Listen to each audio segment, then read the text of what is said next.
একজন ইনফ্লুয়েন্সার হয়ে, একজন দায়িত্ববান নাগরিক হয়ে কিছু কথা বলা দরকার। লোক নয় যে কেসব মানুষ কেসব শুধু তৃণমূল কংগ্রেস।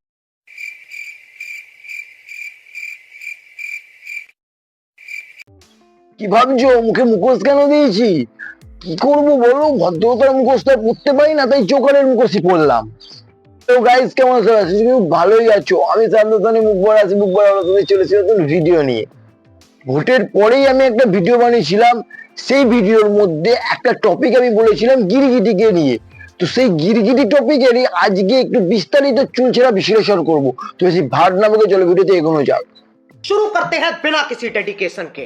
প্রথমে আসে মানুষ, তারপরে আছে এমন কিছু মানুষ যারা তোমার ক্ষতি চায় বা তোমার নামে বদনাম নিন্দে ছড়ায়, আর তারপর আছে এমন কিছু মানুষ যাদেরকে মানুষ বলাই যায় না। তাদের থেকে মানুষের শেখা উচিত সবকিছু ব্যবহার কি করে করতে হয়, আর সব থেকে ভালোভাবে শেখা উচিত সুযোগে সৎ ব্যবহার কিভাবে করতে হয়। রাতারাতি আমি রাজনৈতিক দল পরিবর্তন করেছি। এমনি খুব ভালো দাদা, মায়ের গান বার করে খুব ভালো ভালো জিনিসগুলো ঠিক আছে, কিন্তু দাদা এরকম দোগলাপন্থী কাজকর্ম করলে কি করে হবে? এদিকে তুমি চুরিও করবে, ওদিকে আবার ভক্তির বাণীও বলবে, এগুলো কি ঠিক? কত তাড়াতাড়ি না ওয়েদার চেঞ্জ হয়, তার থেকে তাড়াতাড়ি তো তুমি চেঞ্জ হয়ে গেলে।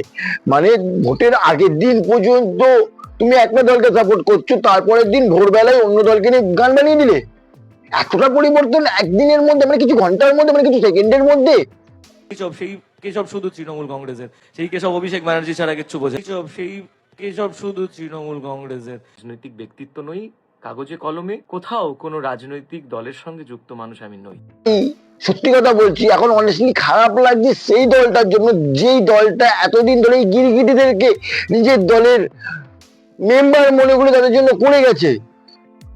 তারা যদি জানতো যে একদিনের মাথায় এরকম করে পাল্টি মেরে দেবে, তারা কি আদৌ এদের পাশে থাকতো বা এদের জন্য করতো? না দাদা, কেউই তোমায় বলছি না তুমি কাগজে কলমে কোনো দল করো। কাগজে কলমে দল করলে তো লোকে জানতে পেরে যাবে যে তুমি একটা পার্টিকুলার দলের সঙ্গে যুক্ত। তাহলে তুমি দল বদল করবে কি করে, রং বদল করবে কি করে? সেটা তো করলে তোমার হবে না। ঠিক বলেছো। দাদা কোনো দল করে না ঠিক কথা, কিন্তু দাদা ভালো ভালো গান বানায় তৃণমূলকে নিয়ে। মানে এক একটা গান পুরো হিট, সুপার হিট, ব্লকবাস্টার। এই মামাটি মানুষের আদরে চালাবো বাংলা। আজকে যাদের দুজনকে নিয়ে কথা বলবো তাদের ভাই বিশাল ক্ষমতা, বিশাল পাওয়ার। তারা আবার ছোট ছোট ক্রিয়েটারদের থ্রেট দেয়, থ্রেট কল করে, ভিডিওতে স্ট্রাইক মেরে দেয়। জানি ভাই এই ভিডিওটার জন্য তারা হয়তো আমাকে করতে পারে, করবেই বলছে না, করতে হতে পারে, দেখা যাক কি হয়। কে রোজ ভোটের পর থেকেই সবাই কম বেশি করতেই আছে। আমার নিউজ ফিডে আসছে, আমি দেখছি। আমি করতাম না, কিন্তু কালকে ভাই ছোট্ট ছেলের একটা ভিডিও আমি দেখলাম, 30-35 মিনিটের ভিডিও দেখলাম। দেখার পর মনে হলো যে না, এই উজ্জ্বলদের ব্যাপারে চুলচেরা বিশ্লেষণ না করলেই নয়। সেই জন্য আজকে ভিডিওটা, যেহেতু ওকেও দিচ্ছি, মাঝখান থেকে কেশবদা বাকি পড়ে যাবে, কেশবদাকে নিয়ে একটু বিশ্লেষিত আলোচনা করে দিলাম। মজা আয়া। এখনকার দিনে লয়ালিটির খুব অভাব ভাই, মানে লয়াল মানুষ নিজের সঙ্গে পাওয়া খুব অভাব, যেটা বাস্তবিক জীবনে পাওয়া যাচ্ছে না। তাহলে সেটা আমরা পলিটিক্যাল লাইনে কি করে আশা করতে পারি? মানে পলিটিক্যাল লাইনে সেটা আশা করা তো নিছক বিলাসিতা মাত্র। দাদাকে কিন্তু আর কেউ কিছু বলবে না, অনেক অনেক দিন ধরে দেখছি অনেক কিছু হয়েছে। দাদা কিন্তু শিল্পী, আর্টিস্ট, সেই সম্মানটা করো, করা উচিত আমাদের। সবাই আমাকে একজন সঙ্গীত শিল্পী হিসেবে চেনেন। হ্যাঁ, আমি একজন শিল্পী, কোনো রাজনৈতিক ব্যক্তিত্ব নই, কাগজে কলমে কোথাও কোনো রাজনৈতিক দলের সঙ্গে যুক্ত মানুষ আমি নই। কেসব শুধু তৃণমূল কংগ্রেসের, সেই কেসব অভিষেক ব্যানার্জি ছাড়া কিচ্ছু বোঝে না। ভাই এই গেমটাই তো সবাই সব থেকে ভালো পারে। যখনই কেউ কিছু ভুল করবে তখনই সিম্পেথি গেইন করবে। ভাই আমি তো এরকম, আমার তো এই, আমি এত কষ্ট করেছি, সিম্পেথি গেইন করেই মানুষের মন জয় করে নেবে। ভাবে জাজ করার কোনো বিষয় হয় বলে মনে হয় না, কারণ আমি তৃণমূলের কোনো এমএলএ ছিলাম না, কোনো এমপি ছিলাম না। ও দাদার মনে এটাই কষ্ট, দাদা তো এমএলএ এমপি কিছু ছিল না। আর দাদা তোমাকে এমএলএ এমপি বানাবে কেন বলো তো? তুমি এতদিন ধরে ওদের চাটলে, এবার টিএমসি হেরে যাওয়াতে তুমি চলে গেলে বিজেপির কাছে, বিজেপির চাটতে। এ কেমন পাল্টিবাজ মানুষ তুমি? তাহলে তোমাকে এমএলএ এমপি বানিয়ে কি লাভ আছে? কেই বলে পাল্টিবাজ, মানে রাতারাতি দল বদল, পার্টি বদল, ঘোল বদল, রং বদল। এমন পাল্টি যদি অলিম্পিকে মারতে না, গোল্ড মেডেল বাঁধা ধরা ছিল। কেশবদাকে নিয়ে তো অনেক চুলচেরা বিশ্লেষণ করলাম, এবার তোমাদের প্রিয় নায়ক বং মিডিয়া উজ্জ্বল, তার ব্যাপারে একটু বিস্তারিত আলোচনা করি। মেন ভিডিওতে তাকে নিয়ে বানানো। একজন ইনফ্লুয়েন্সার হয়ে, একজন দায়িত্ববান নাগরিক হয়ে কিছু কথা বলা দরকার। তা আমাদের দায়িত্ববান নাগরিক, সেই দায়িত্ববান নাগরিকের দায়িত্বেরই পরিচয় দেবো আজকের ভিডিওতে।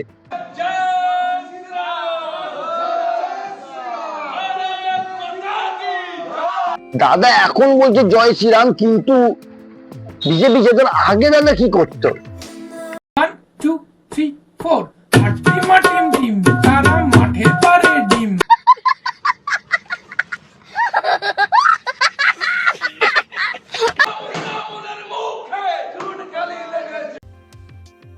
হ্যাঁ দাদা বুঝতে পারছি, তুমিও উজ্জ্বল তার দায়িত্ববান নাগরিকের সেনার একজন কর্মী, সব ঠিক আছে, কিন্তু হাতে সিগারেটটা খেয়ে নাও, হাতে রেখে এরকম করে ভিডিও বানিও না, লোকে খারাপ ভাববে। দায়িত্ববান নাগরিক ধূমপান করছে, জিনিসটা মানায়? শান্তি শৃঙ্খলা যাতে বজায় থাকে সেই সূত্রে, কারণ তো আমাদের শান্তি শৃঙ্খলা বজায় রাখার দায়িত্ব নিয়ে নিয়েছে ভাই, তাহলে সেন্ট্রাল ফোর্সকে নামানোর দরকারই ছিল না। দাদা তো ভিডিও বানাতে পারতে, বলো তুমি যে কাউকে লাগবে না, আমি একাই যথেষ্ট শান্তি শৃঙ্খলা বজায় রাখার জন্য। দাদা শান্তি শৃঙ্খলা বজায় রাখবে নাই বা কি করে? দাদার পিছনে বড় বড় নেতা মন্ত্রী সাপোর্ট আছে, যে এগুলো তো বুঝতে হবে। এমনি সাপোর্ট করে না ভাই, দাদা দিনরাত পড়ে থাকে চাটার জন্য। হ্যাঁ ঠিক এরম ভাবেই চাটে, কিন্তু কি চাটে সেটা বললাম না, চটি না ঘটি। আমি চটি চাটিনি ভাই, যদি চাটতাম তাহলে ক্ষমতার পাওয়ার দেখাতাম, কোনোদিন দেখায়নি। দাদা নিজের ভিডিওর মধ্যে বলছে আমার পাওয়ার নেই, আমি কোনোদিন পলিটিক্স করিনি, কিন্তু দাদা সঙ্গে কতটা ঘনিষ্ঠ সম্পর্ক সেটা তুমি আমাকে রেগুলার হয়তো দেখো না বলে জানো। আশেপাশে থানা ফানা যে আছে, পালবাবু অফিসার অনেক বড় বড় লেভেলের আছে, ওদের সাথে একসাথে মানে মানে ওঠা বসা। তুমি তো রোস্টারদের পিছনে ভালোই কাটি করো, কেউ তোমাকে নিয়ে যদি ভিডিও বানিয়ে দিল, তাদের থ্রেট দেওয়া, তাদের মেসেজ করে বলা, তাদের ভিতরে স্ট্রাইক মেরে দেওয়া, এগুলো তো খুব ভালোই করো। থ্রেট মেরে বলো আমার এর সঙ্গে চেনা জানা আছে, আমার ওর সঙ্গে চেনা জানা আছে, এর সঙ্গে আমি ওঠা বসা করি, এগুলো কি মেনে নেওয়া যায় দাদা? আমার ব্যবসা ফোন বাজারের জন্য আমার 6.5 লক্ষ টাকা ফাইন দিতে হয়েছে। কিন্তু সেটাই নয়, ধামাল আড্ডা খুলেছিলাম, 10 লক্ষ টাকা ফাইন ধরেছিল, 1,30,000 টাকা আমি দিয়ে। দাদা তুমি বড় ইনফ্লুয়েন্সার, তোমার টাকা আছে, তুমি রেস্টুরেন্ট খুলতেই পারো, সেটা কথা না, তা বলে তুমি সরকারি জমির উপরে খুলবে? এতটা তো নলেজ থাকা উচিত যে ভাই কোনটা সরকারি কোনটা বেসরকারি, কোনটা কিনছে একবার দেখে কিনি, কাগজপত্র দেখে নি। ভাই সরকারি জমির উপরে তুমি যদি করো, তোমাকে তো ভাই ফাইন দিতেই হবে। কপাল খারাপ থাকলে মানে সবকিছু খারাপ। যদি ভাই আমি গিয়ে বলি আমাকে একটা ট্রেন ভাড়া দাও একদিনের জন্য, আমি একটু ঘুরে আসবো বাইরে থেকে, সেটাকে আমায় দেবে? ভাই সরকারি প্রপার্টি সরকারি হয়, সেটাকে প্রাইভেট বানাতে গেলে তো ভাই তোমাদের ফাইন নেবেই। চাটিনি ভাই, যদি চাটতাম তাহলে ক্ষমতার পাওয়ার দেখাতাম, কোনোদিন দেখায়নি। দাদা কোনো পার্টি করে না, কোনো পার্টিকে সাপোর্ট করে না, কিন্তু দাদা পেড প্রমোশন করে। কেমন পেড প্রমোশন? তো তোমার ভিডিওটা দেখেই নাও। ডাইরেক্ট পাবলিককে জিজ্ঞেস করবো এবার বিধানসভায় কাকে ভোট দেবেন? দিদিকে ভোট দেবো। ভোট কাকে দেবেন? তৃণমূলকেই দেবো। এবার ভোট কাকে দেবেন? দিদিকে দেব। সবাই দিদি, বিজেপি সাপোর্টার কেউ নেই? আপনি এবার বিধানসভায় কাকে ভোট দেবেন? মমতাকে। কাকে ভোট দেবেন? তৃণমূল। ভোট কাকে দেবা? টিএমসিকে। দাদা ভোট দেবে এবার কাকে দেবে? মমতাকে। আরে সবাই মমতারই ধ্যান দেখতেছি, কাকে ভোট দেবেন আপনি? দিদিকে দেব। আমার তো ভোট দেওয়ার প্ল্যান আছে বিজেপিকে। প্রমোশন কি জিনিস যারা জানে তাদের জন্য বলে দিই ভাই, এটা হচ্ছে আমার একটা জিনিস, ফ্রি অফ মার্কেটিং যাকে বলে, ঠিক আছে? যারা ইনফ্লুয়েন্সার আছে, যারা একটু নামডাক আছে ভালো, ঠিক আছে, তাদেরকে কোনো পার্টি তোমাকে বলবে যে আমার এরকম প্রমোশন করে দাও, তো তোমাকে একটা অ্যামাউন্ট দেওয়া, ভালো একটা অ্যামাউন্ট দেওয়া হবে। তো তার মধ্যে তোমাকে কি করতে হবে, যে পার্টি তোমাকে দেবে, তো জনতার কাছে তোমাকে ঘুরতে হবে, তাদেরকে শিখিয়ে দিতে হবে যে এরকম ব্যাপারে, এরকম বলবে যে জিতবে ও জিতবে, ঠিক আছে? তাদের মধ্যে দু একজনকে অন্য পার্টিতে ঢুকিয়ে দিতে হবে, যাতে তাকে জেনুইন মনে হয়। ব্যাপারটা খুব ইজিলি মনে হলো, কিন্তু এর মধ্যে ভালোই মাল পাওয়া যায়, আর সেই মালের জন্য দাদা সব করতে পারে। আরে বাপ রে, ये तो धोती खोल रहा है। ভয় ডরের ব্যাপার না, যেটা খারাপ মনে হবে সেটার বিরুদ্ধে প্রতিবাদ করতেই হবে। তো কালকে যে ভিডিওটা আমি দেখেছি যেটার জন্য মেন আমাকে চাটন দাবাই এখানে আমার ভিডিও বানানো, সেই টপিকটা নিয়ে এবার আমি বিশ্লেষণ আলোচনা করব। কিন্তু উনি যে একটা সাধারণ মেয়েকে এরকম প্রতিশ্রুতি দিয়ে কাজ দেব বলে আশা দেখিয়ে তাকে হোটেলে ডেকে সে যায়নি বলে, তার সাথে সময় কাটায়নি বলে তাকে দিয়ে কাজ না করানো, এটা কি কোনো একটা সোশ্যাল ওয়ার্কের মধ্যে? কে যেন উজ্জ্বল দা গানের ভিডিও বানায়, ছোটখাটো শর্ট ফিল্ম বানায়, তো সেই সবের জন্য তার অ্যাক্টিং করার জন্য ছেলে মেয়ে দরকার হয়। তো সেই ছেলে মেয়ের জন্য তারা অনেকে মেসেজ করে। তো ছেলেদের খবর আমি জানি না ভাই, যেটা ঘটেছে যেটা রুটেছে সেটাই আমি বলবো। মেয়েদের ক্ষেত্রে দাদার বক্তব্য হচ্ছে, তোমাকে যদি আমার সঙ্গে ফিল্ম করতে হয় বা আমার সঙ্গে তোমাকে কাজ করতে হয়, তো তোমাকে আমার সাথে কম্প্রোমাইজ করতে হবে। কম্প্রোমাইজ মানে কি জিনিস? দাদা মেয়েদেরকে দেখা করার জন্য একা একটা ফ্ল্যাটে থাকে। দাদার বক্তব্য, তুমি একা আসলে খুব ভালো হবে, খুব সুবিধা হবে, ভালোভাবে এনজয় হবে। তো দাদার সঙ্গে একটা মেয়ে একটা ফাঁকা ফ্ল্যাটের মধ্যে কি এনজয় করবে দাদা? আর কিরাম কম্প্রোমাইজের কথা বলছে, আশা করছি কম বেশি সবাই বুঝতে পেরেছো। একজন ইনফ্লুয়েন্সার হয়ে, একজন দায়িত্ববান নাগরিক হয়ে কিছু কথা বলা দরকার। শুধু একজন না, অনেক মেয়ের সঙ্গে দাদা এরকম গল্প করেছে। আচ্ছা দাদা, তুমি তো বিবাহিত, তোমার তো বাড়িতে বউ আছে, তারপরে এরকম নোংরামি করতে ভালো লাগে? কপাল খারাপ থাকলে মানে সবকিছু খারাপ। বউকে ভালোবাসতে হবে। স্টেজ শোতে বলে বেড়ায় শুধু বউকে ভালোবাসো, কিন্তু দাদা এইটা বলে না কার বউকে, নিজের বউকে না পরের বউকে। খুব ভালোভাবে ভালোবাসতে পারে, তাই জন্য তো নিজের বউকে ভালোবাসা দেওয়ার পরও ভালোবাসা বেঁচে যাচ্ছে বলে অন্যান্য মেয়েদেরকে ডাকছে ফ্ল্যাটে দেখা করার জন্য। দাদাকে আমারও খুব ভালো লাগতো, আমিও ভিডিও দেখতাম, সাপোর্ট করতাম, বাট দাদার মনে মনে যে এত পাপ সেটা তো জানতাম না। এখনকার দিনকালটাই এরকম, কাউকে দেখে বোঝা যায় না কে ভালো কে খারাপ। তুমি যাকেই ভালো ভাববে সেই তোমাকে দেওয়ার চেষ্টা করছে, মানে বাস। ওই কি করছো, ঠিক আছে কল দেবো, মাঝে সাঝে একবার তো ভিডিও কল করে দিয়েছিল, তখন আমার বয়ফ্রেন্ডও ছিল আমার সাথে, সেও দেখেছে। মাঝে সাঝেই বলতো দেখা করো এখানে। দাদা আমার মেয়েদেরকে দিতে খুব ভালোবাসে, কি তো জানে মেসেজ দিতে ভালোবাসে। মেয়েদের স্ট্যাটাস দেখলেই দাদার খুব ইচ্ছা করে মেসেজ দিই। মেয়েদেরকে মেসেজ দিতে বলে কি করছো, কেমন আছো, এইসব কথাবার্তা বলি। ফাঁকা আছো নাকি, একটু কল দিতে পারবে, একটু কল দাও। দাদা আবার ডাইরেক্ট কলও করে দেয়। মানুষ বলে বং মিডিয়ার এত ট্যালেন্ট, ভাই আছে বলে তো বলছে এত ট্যালেন্ট। মানে এত ট্যালেন্ট না থাকলে মেয়েদেরকে মেসেজ করা, বাড়িতে একটা বউ থাকার সত্ত্বেও, মানে বাড়িতে একটা বউকে মেনটেন করে বাইরে এতগুলো মেয়েকে মেনটেন করা। যারা যারা ভিডিও বানিয়েছে তাদের কথা আলাদা, কাজের সঙ্গে কাটিয়ে এসছে আগে দাদা, সেগুলো তো অজানাই রয়ে গেল না আমাদের। দাদা প্রথম ভাইরাল হয় ওই ঠাকুমার সঙ্গে ভিডিও বানাতে গিয়ে, তখন দাদার ক্যারেক্টার অন্যরকম ছিল। কিন্তু বলে না মানুষ ওপরে উঠলে মানুষের দিমাগও উপরে উঠে যায়, তো দাদার এখন ক্যারেক্টারটা সেরকমই জায়গায় গেছে।